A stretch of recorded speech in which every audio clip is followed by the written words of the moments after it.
Ce dôme sous la neige n'est pas un ovni, mais une structure fixe de cerf-volant. Elle peut aller chercher des vents dépassant les 70 km/h jusqu'à 2500 mètres d'altitude et relier directement au réseau électrique général. Ce prototype, en phase d'expérimentation, est à l'arrêt pour l'instant pour pouvoir tester des hauteurs supérieures. On est allé jusqu'à à peu près 500 mètres d'altitude avec l'aile, parce que là, c'est la limite qu'on a eue par les autorités aéronautiques. Et dans le prochain endroit où on va monter le nouveau générateur, on ira jusqu'à 2500 mètres. Au-delà de 300 mètres d'altitude, il faut en effet l'accord des autorités aériennes pour faire voler un cerf-volant.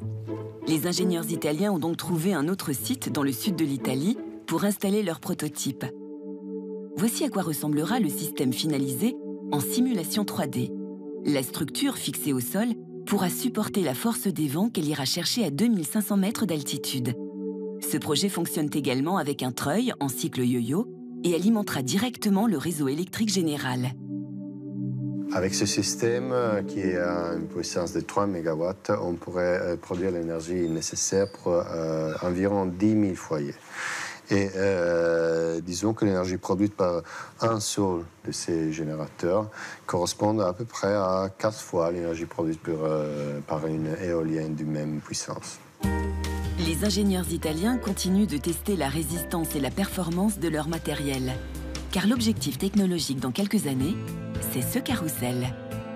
4 km de diamètre, 270 ailes de cerf-volant, fonctionnant automatiquement en continu sur terre ou en mer, et rétractable en cas de tempête grâce à un système informatique et des GPS sur chaque aile.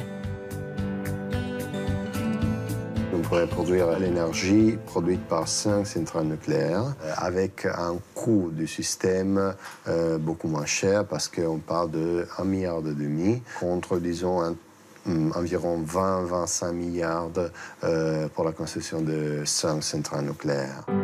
Les centrales du futur fonctionneront-elles avec des cerfs-volants ? En tout cas, le ciel représente un potentiel très important d'énergie. Car selon une étude de l'Université américaine de Stanford, si on exploitait 1% des vents de hautes altitudes, la totalité des besoins énergétiques de la planète pourrait être couverte.